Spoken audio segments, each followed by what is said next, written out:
पश्चिम बंगाल में जो कुछ हो रहा है, वहां पर लगातार हिंदुओं की हत्याएं हो रही हैं, घर जलाए जा रहे हैं, लूटपाट की जा रही है, हिंदू वहां से पलायन कर रहा है, क्या कहेंगे?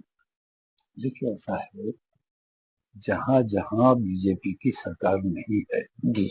वहां दंगे होंगे, दंगे कराए जाएंगे, और गैर भाजपाई सरकारों को बदनाम करने के लिए ये आरएसएस वाले और भारतीय जनता पार्टी वाले ये खुद दंगे कराते हैं और इल्जाम दूसरों पर लगाते हैं। जी। आपको याद होगा, अखिलेश यादव की सरकार जब उत्तर प्रदेश में थी, 100 से ज्यादा दंगे हुए थे। जी। रोजाना दंगा होता था।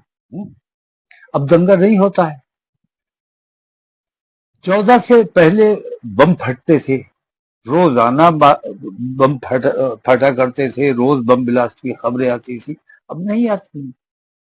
तो वो बम अब कहाँ गायब हो गया? जी।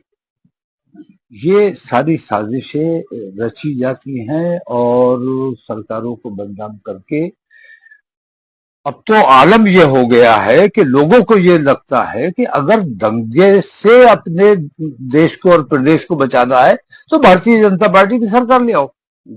अब ये जहन बन गया है। तो असल में जो दंगाई हैं वही सत्ता में काबिज हैं, और जहां इनकी सत्ता है वहां इसी वजह से दंगे नहीं होते हैं। तो मेरा मानना यह है कि हिंदुओं का अगर सबसे बड़ा कोई दुश्मन है मुसलमान, गरीब, कमजोर, मजलूम, और मुसलमानों को निशाना बनाया जाता है, मुसलमानों के इर्द गिर्द पूरे हिंदुस्तान की राजनीति चल रही है, मुसलमानों के जो हमदर्द बनते हैं वो भी वोटों के लिए मुसलमानों का नाम लेते हैं, और जो मुसलमानों से दुश्मनी करते हैं वो भी वोटों के लिए ही मुसलमानों का नाम लेते हैं।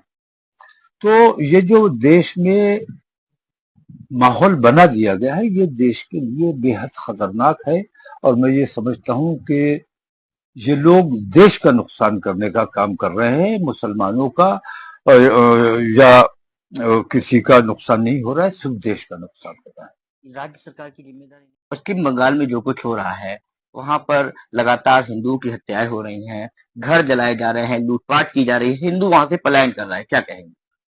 देखिए, ऐसा है, जहां जहां बीजेपी की सरकार नहीं है जी।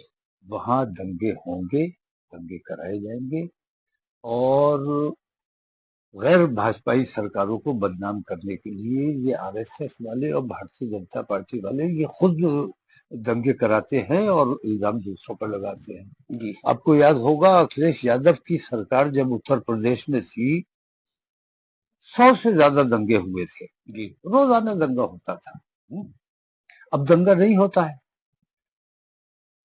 14 से पहले बम फटते थे, रोजाना बम फटा करते थे, रोज बम ब्लास्ट की खबरें आती थी। अब नहीं आती। तो वो बम अब कहाँ गायब हो गया? जी। ये सारी साजिशें रची जाती हैं और सरकारों को बदनाम करके अब तो आलम ये हो गया है कि लोगों को ये लगता है कि अगर दंगे से अपने देश को और प्रदेश को बचाना है तो भारतीय जनता पार्टी की सरकार ले आओ। अब ये जहन बन गया है। तो असल में जो दंगाई हैं वही सत्ता में काबिज हैं, और जहां इनकी सत्ता है वहां इसी वजह से दंगे नहीं होते हैं। तो मेरा मानना यह है कि हिंदुओं का अगर सबसे बड़ा कोई दुश्मन है मुसलमान, गरीब, कमजोर, मजलूम, और मुसलमानों को निशाना बनाया जाता है, मुसलमानों के इर्द गिर्द पूरे हिंदुस्तान की राजनीति चल रही है, मुसलमानों के जो हमदर्द बनते हैं वो भी वोटों के लिए मुसलमानों का नाम लेते हैं, और जो मुसलमानों से दुश्मनी करते हैं वो भी वोटों के लिए ही मुसलमानों का नाम लेते हैं। तो ये जो देश में माहौल बना दिया गया है ये देश के लिए बेहद खतरनाक है, और मैं ये समझता हूं कि ये लोग देश का नुकसान करने का काम कर रहे हैं। मुसलमानों का या किसी का नुकसान नहीं हो रहा है, सिर्फ देश का नुकसान हो रहा है।